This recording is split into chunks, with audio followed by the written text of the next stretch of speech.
And they said I had forgotten. No, my friends, I have not forgotten. I am here. And I started even a little early. Okay, first question, and put this in the chat. Can you hear me?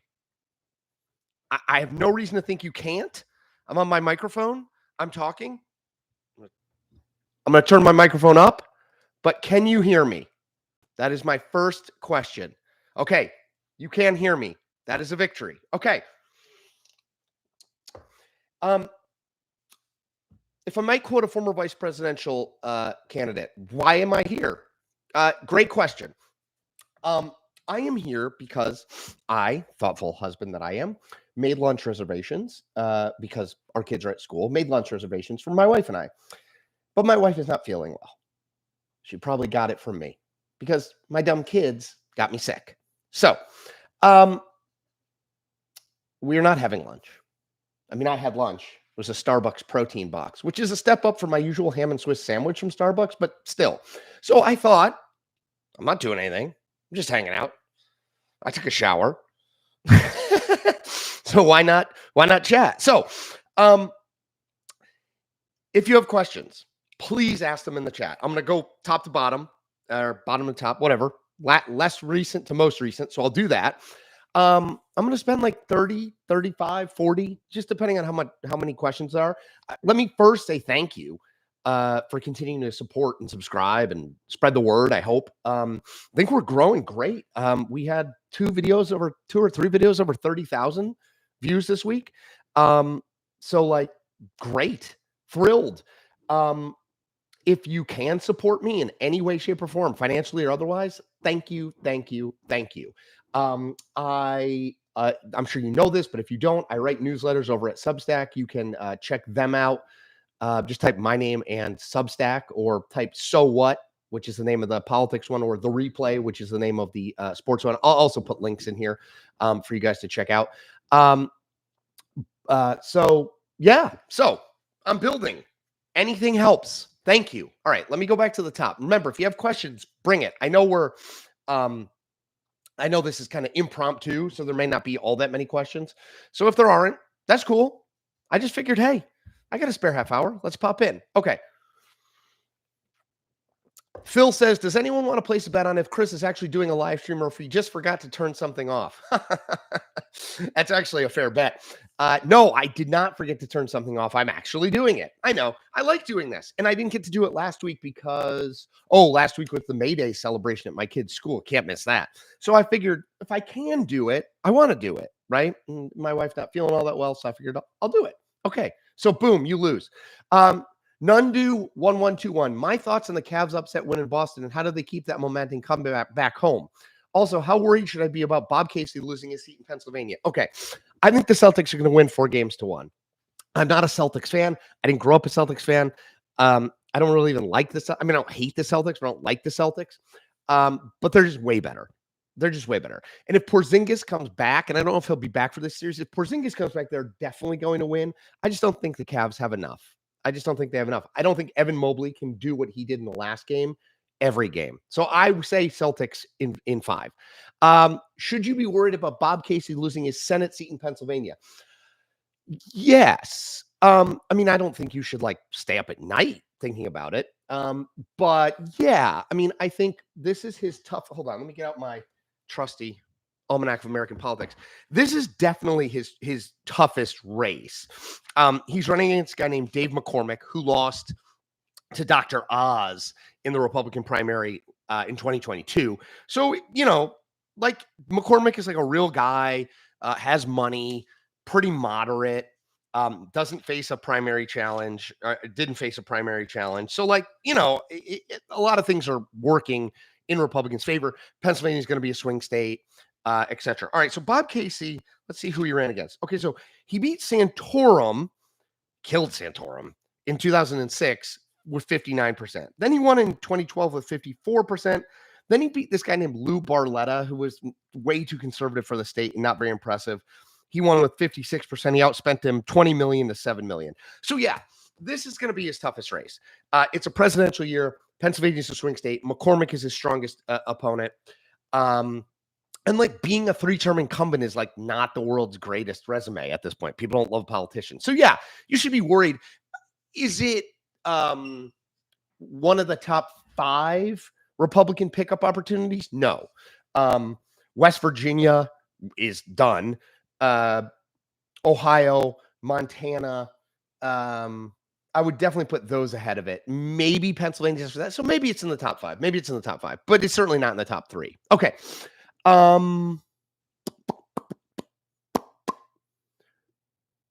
Nathan Viva, I missed the point, but so happy Chris is still doing his own thing. Yeah, man. I'm going to keep doing this at least through the election. Like, we'll see where we stand after the election. That's my view of the newsletters. It's my view of YouTube. It's my view of all this different stuff I'm doing. Like, I want to see this election through.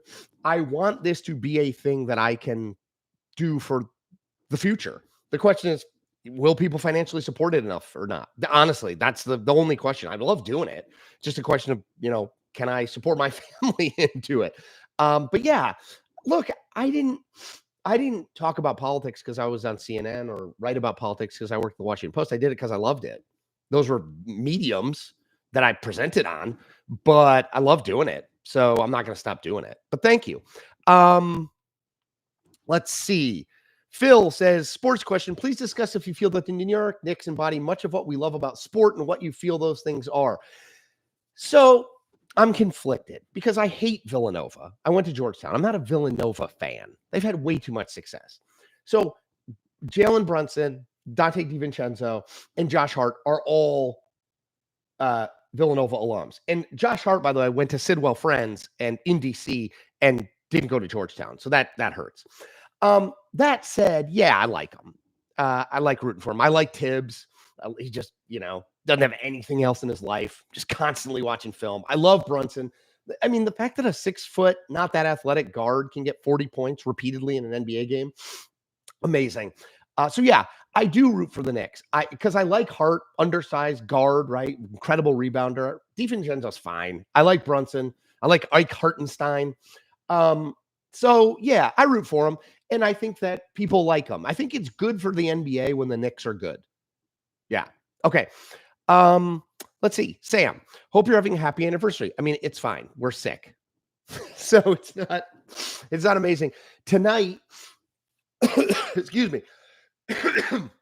Tonight at 8:00, I get to announce the lineup for Batathon in Little League. So I could say like his favorite color is blue. His favorite player is, while the kid like comes up and hits.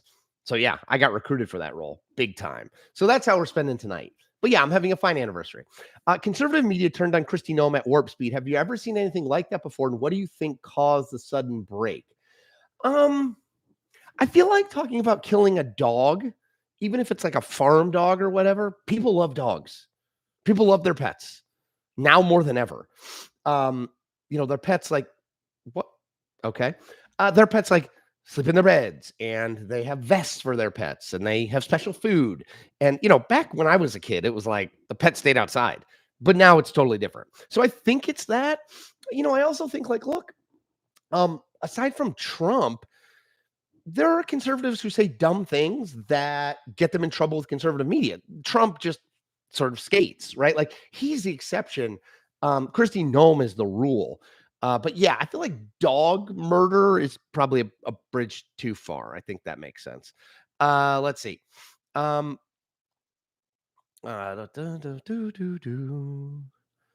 Raspberry said, that's how we normally get sick, our dumb kids. Yeah, man. And the thing that drives me insane. So my kids are 15 and 11. They get sick, right? And they're like stuffed up, whatever. Like, what? Why does that keep happening? 1 or 2 days later, they're like, I'm fine. I feel totally fine.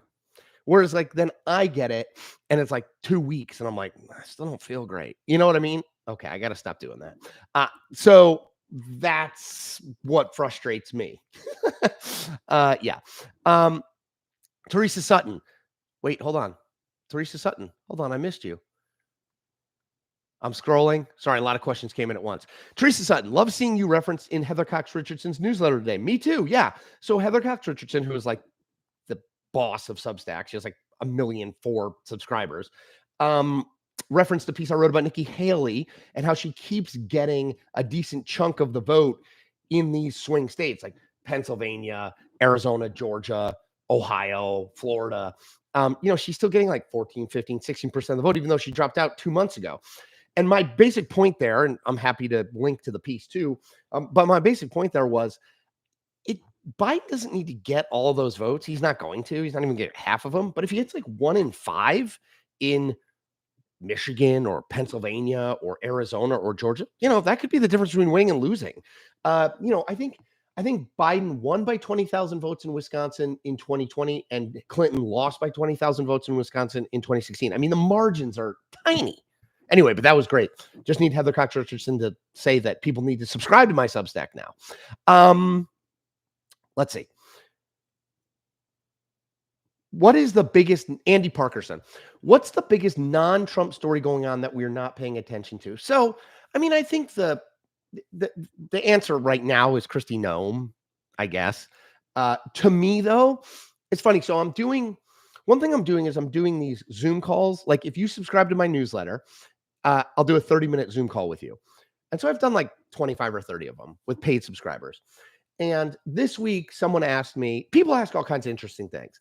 This week, someone asked me, what's the sort of most undercovered thing that you think is really important in this election? And I said, Robert F. Kennedy Jr.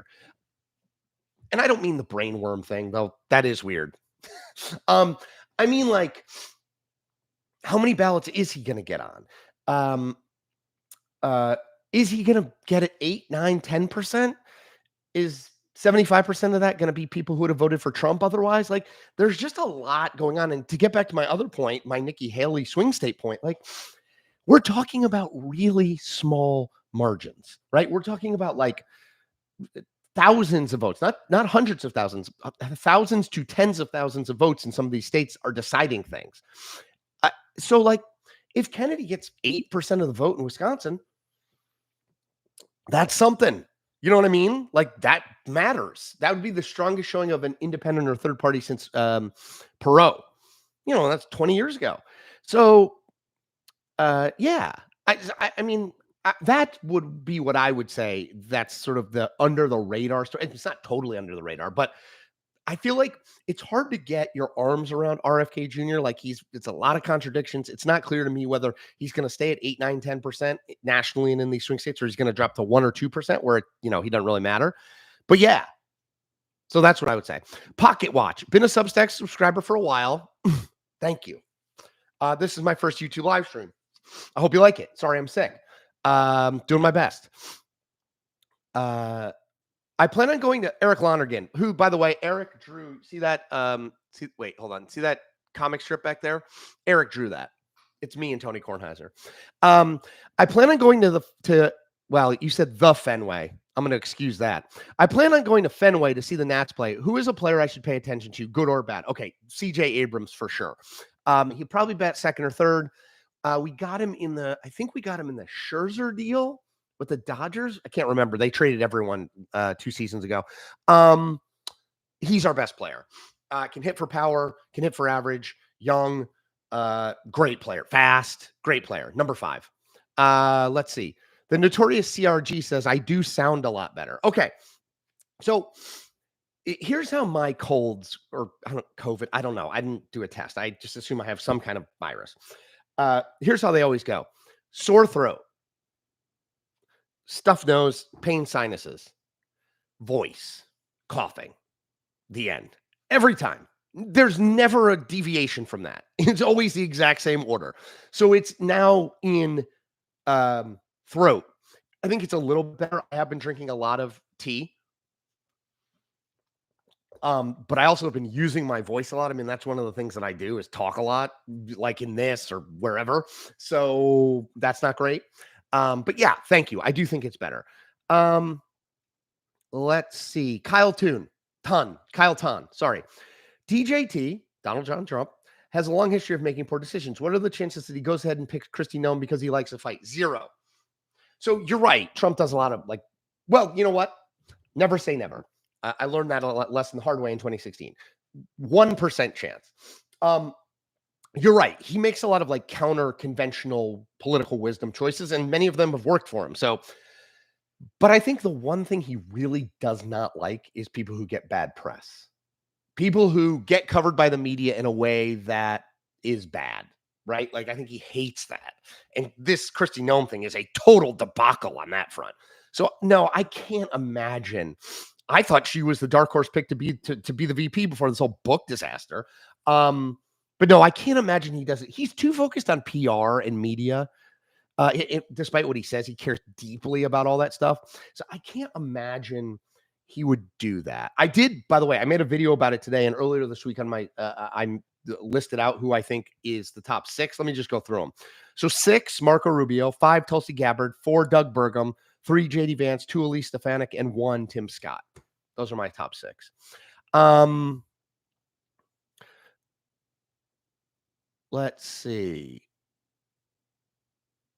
Okay, Johnny Heritage. Who is on your sports Mount Rushmore? Mine is Jim Thorpe, Babe Ruth, John Wooden, Johnny Unitas. Tough one. It's all sports. Man, first of all, I like that question because it allows me to plug, if you don't know about it, I am doing a podcast. We're going to try to start it mid to late May with a friend who many of you know, who I will announce soon, called Name Your Mount Rushmore. And basically, we're going to do like the Mount Rushmore of headphones, the Mount Rushmore of political books, the Mount Rushmore of Starbucks drinks, the Mount Rushmore of hair metal bands, the Mount Rushmore of what candy, the Mount Rushmore of anything, right? What are your top 4 in anything? I think it's going to be super fun. If you are a paid subscriber to my newsletter, the politics one, you will get it every week. My top 4 in sports, I mean, that's really hard. I'm trying to think who would definitely be on it. Jordan, Gretzky. Thank you. Jordan, Gretzky.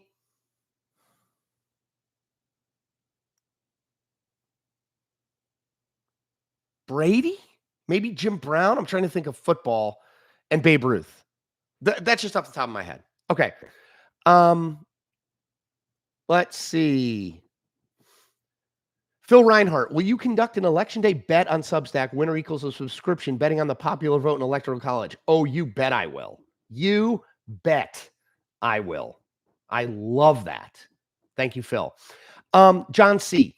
Why do you think more people aren't choosing democracy and voting for Biden, even if they don't like him? Would you think democracy would be more important than the economy? So I want to write about this at some point. By the way, this is, just so you know, this is, these are all, see all these? These are all ideas of mine to write about. Need a better system. So I think the way that people think about this is, if you believe that Joe Biden will, broadly speaking, maintain democracy, and if Donald Trump wins, he will push the country away from democracy and into an authoritarian fascist state, then you're voting for Joe Biden. I think the thing that people who are for Joe Biden don't get is that lots and lots of people think the idea that Donald Trump is a fascist, that Donald Trump is going to try to be a dictator, like a real dictator, that Donald Trump could do any of those things, even if he wanted to, is ridiculous. They dismiss that out of hand. They say this is the media, this is Democratic elites. They're trying to scare you, but ultimately, that's not what he's going to do. You know, like, and so I think that's the issue. So, like, they don't see it as a choice between democracy and the alternative, because they don't think that we're going to become a dictatorship. They don't think we're going to become a fascist regime. And so that specter doesn't scare them. Does that make sense? That's what I'm going to write more about that, or write some about that, but I think that's where people get. Let's see. Elena Moon, you probably got sick when you were not doing live stream last week. I hope your wife gets better soon. Way to go on 21 years. Yes, thank you. 21 years married. I'm psyched. Best thing I ever did. Not sure if she would say that, but I got sick because my younger son was super stuffed up and coughing, though he said he felt fine. And we were at a basketball tournament get together in Pennsylvania and in the same room, sleeping in the same room in the same bed. So yeah, because when I started driving home, I was like, oh, my throat's starting to hurt. Again, throat, sinuses, stuffed nose, cough, gone. That's my stages. Let's see. Stephen Dopp, what happened to your lunch? I ate it, dude. It's 2:20 here, at least. Chris Murphy, 15. Hey, Chris, we all know it's important to value family. How can we deal with the pressure from work employer to value work over family instead of vice versa? Dude, I wish I had a better answer than that, than I do. Work life. So the way that I've been thinking about work life balance, like I haven't thinking about it in terms of work and life. What I've been thinking about, I was talking to somebody about this last night. I've been thinking about it as like freedom. Okay. So if freedom, hold on. Freedom is this axis and money. So like if you have this essentially, right? Like freedom and money I don't think work together. Like most people I know who make a massive amount of money, their schedules are really spoken for. They travel all the time. They're really busy. They're not making the baseball game. They're not picking their kids up from school, et cetera, et cetera. Most people I know who have total freedom, most people don't have a lot of money. So the question for me is like, see this circle? Like, where can I get where freedom and enough money intersect? That's what I'm trying to figure out. Like, how much do you need and how much freedom can you keep? And where can those two things intersect? Not how much money do you want? Because, like, I mean, I guess like you always want a little bit more than you have, but how much money do you need, right? To like live your life. That's what I'm trying to figure out. Where can I do that? Because right now I have a ton of freedom. I want to do a live stream. I set up a live stream. I want to write something. I write something. The question is like, where can you get those two things to intersect? And I'm hoping the money bumps up so that the freedom and the money intersect, but that's what I'm trying to figure out. Anyway, that's how I'm thinking about it right now. Let's see. Maxwell Finer, how exciting would a matchup be between Ron DeSantis and Gavin Newsom? I don't know. I mean, probably marginally more interesting. This race is, like, if I'm being honest, kind of boring, right? Like, both candidates are super known. Both candidates have the base of the party with them, generally. Biden a little less than Trump. And, like, it's going to be close, Like, yeah, there'd be more undecideds in a Gavin Newsom, Ron DeSantis race. For sure. There'd be more to learn. There'd be more stories kind of revealing things about them that people didn't know. I feel like everybody knows everything about Trump and Biden. They're both not, septa / octogenarians. I think DeSantis is like 40. I think Ron DeSantis is younger than me. Newsom's a little older than me, but they're both like late 40s, early 50s. So yeah, I mean, it would be interesting, but like, I don't think it would be like amazing. Not like The Rock versus, now that'd be a race. The Rock versus, would The Rock run as a Democrat or a Republican? I don't really know. The Rock versus The Rock. Now I don't know. Rich G, will you do a collaboration with Don Lemon the next time because he's on YouTube?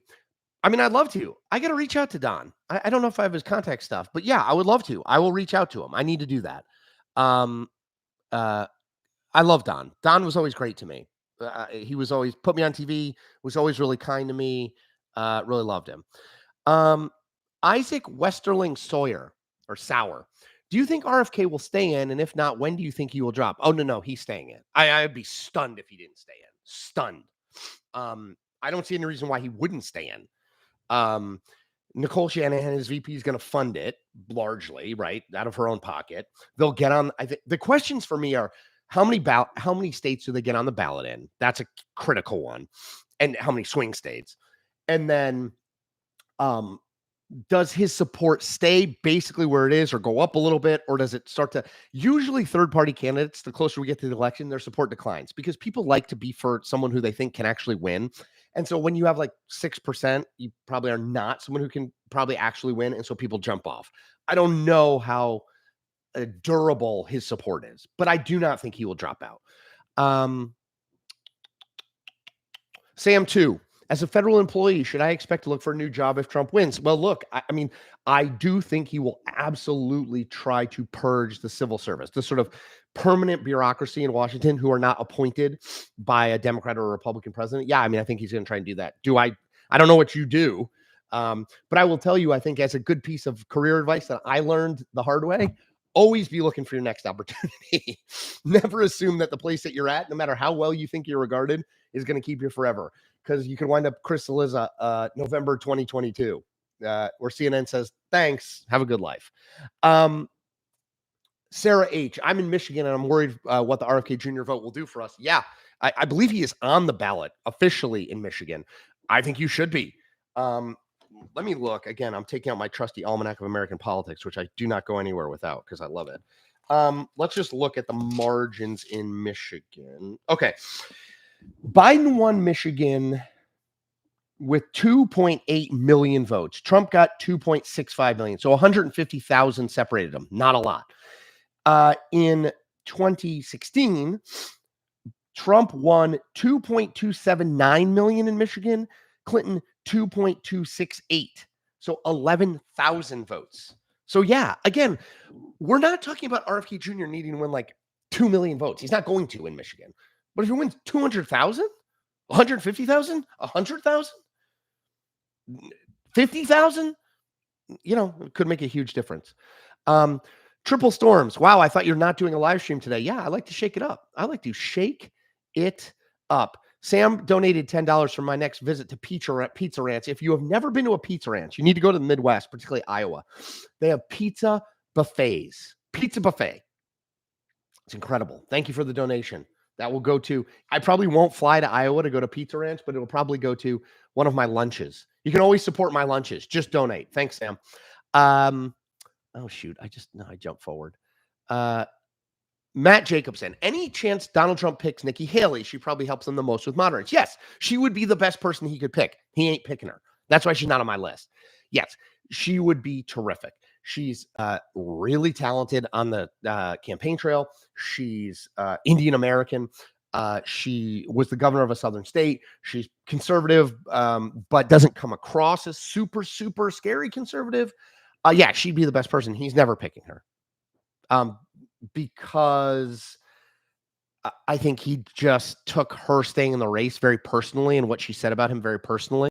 And I just don't think he's going to do it. I think he's stubborn, but I think he'd be smart to do it. I think it would, to the extent VPs matter at all, and I think they matter marginally, it would help him a little bit. Let's see. Pierre Holmes. Have you seen the PBS Frontline documentary, Democracy on Trial? It details what led to the January 6th indictment of Donald Trump. It's great. I have not, but I absolutely will. It's on the list. That, and I need to go see Civil War, I am told, by my friend Sam Barron. Okay.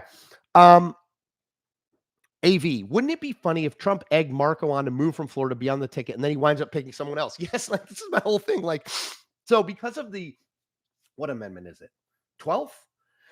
One of the amendments of the Constitution basically says you can't have a president and a vice presidential nominee from the same state, or you lose the electoral votes of that state. You forfeit them. So Trump lives in Florida, and obviously Marco Rubio lives in Florida. So if you wanted to pick Rubio, either he picks a legal fight and says, we don't care, we're doing it anyway, or Rubio moves. But if Rubio moves, he can't represent Florida in the Senate anymore. And, or he would probably have to resign his seat, I think. He'd probably be pressured to. And does Rubio want to risk that? Like, even if Trump did pick you, yeah, would it surprise you? Again, loyalty is a one-way street for Donald Trump. Like, it wouldn't surprise me at all if Rubio moved and they didn't pick him. Like, Rubio was living in like Alabama, and he's like, no, I'm good. Going with Tim Scott. Let's see. Kendall Christensen.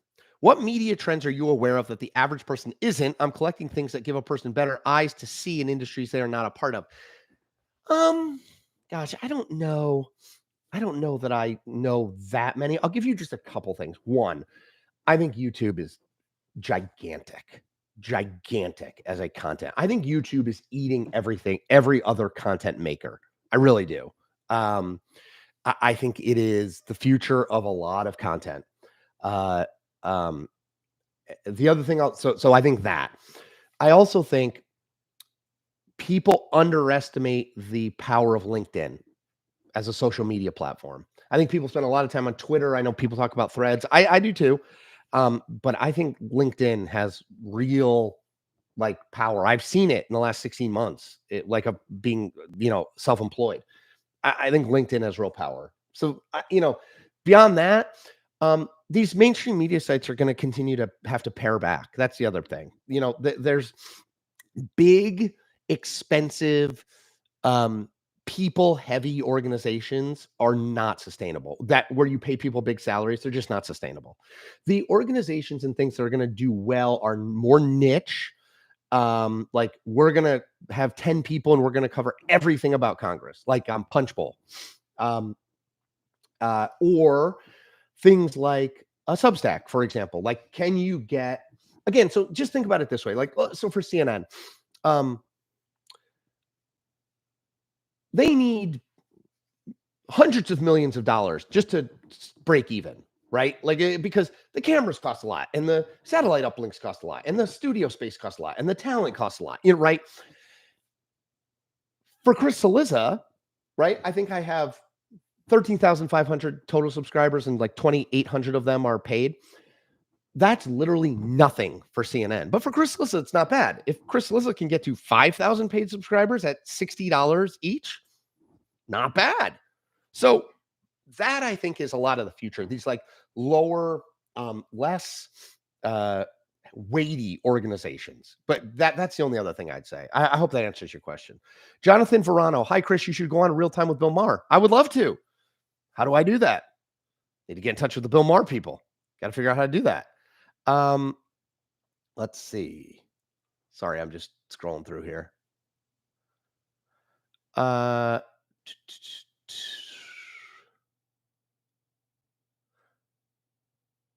Grumpy Cat. Hi, Chris. You may have already spoken about this, but who will make it to the NBA Finals and win? Okay.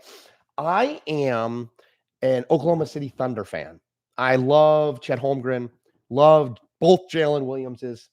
I want them to get there. I don't know if they will. I think the Timberwolves have to be feeling pretty good right now, up 2-0 on the Nuggets. But so in the West, I like the Thunder. And I think the Celtics are going to get there in the Eastern Conference.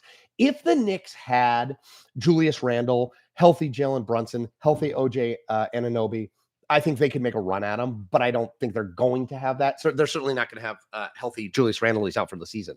So I think it's going to be the Celtics. So Celtics Thunder is what I'm rooting for. I don't know if that's going to happen. And I worry that the Celtics might win that. Let's see. Wasn't Dick Cheney and Grumpy Cat, just one more from her. Wasn't Dick Cheney and George Bush in the same state of Texas? No. Cheney is, I believe he moved his residency to Wyoming to avoid this. But yes, good question. Brian Hanna, we are working on the same problem with freedom and money, but you're explaining it better. Yeah, man, it's really hard. Like, there's no job that, and I'm not talking about like Jeff Bezos. I'm not talking about people who are billionaires, but wealthy people who I know who are millionaires. None of them don't work really hard. Like, I don't see them at kids' games. I don't see them picking the kids up. I'm just using these examples because that's stuff I do. Picking their kids up from the bus. Like, they're in New York. They're in LA. They're in Europe. They're gone a lot. So it's like, yes, you make all this money. You got a beautiful house, pool, whatever. But do you actually get to enjoy it, right? Or do you enjoy the work piece? Right? Like, is that the thing that gives you joy? I don't know. So it's hard, right? It's just hard. Pierre Holmes, have you heard of broadcasting legend Larry King? Have you saw or been on his show, Larry King Live? Of course I've heard of Larry King. King's Things is like my favorite column of all time.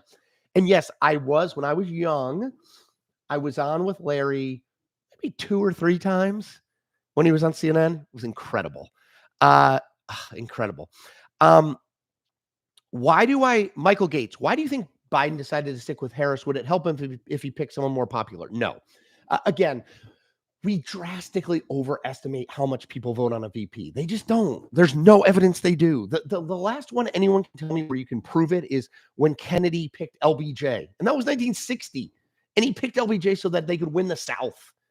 Like, as a Democrat. Yeah, things have changed so much since then. He didn't switch off with Harris because the problem of getting her off the ticket would have been the juice would not be worth the squeeze there. Kicking an African-American woman, the first African-American woman to be vice president, off the ticket in the Democratic Party, in any party, but in the Democratic Party, no way. Let's see.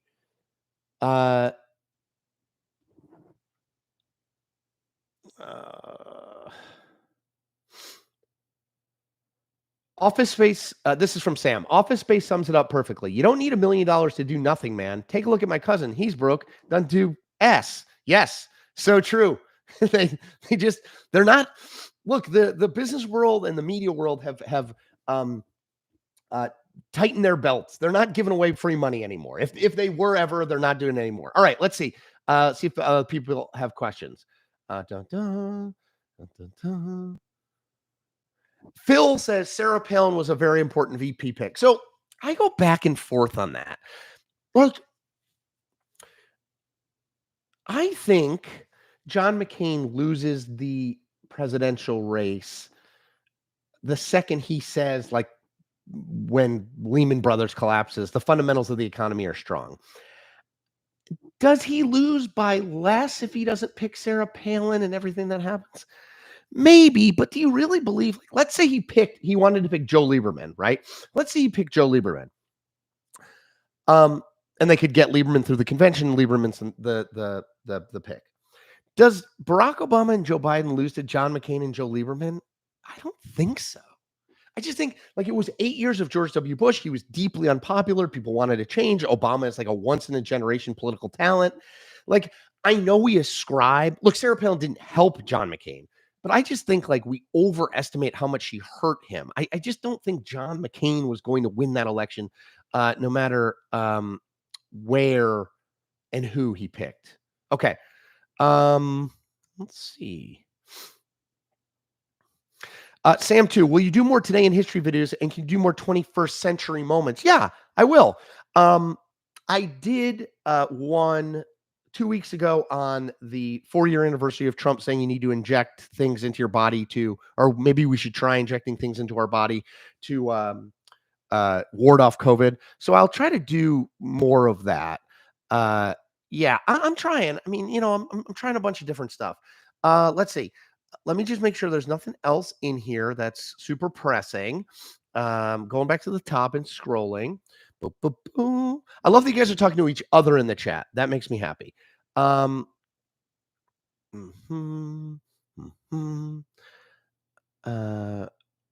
Lemon, I did that. Will RFK stay in? Okay, I think that's about it.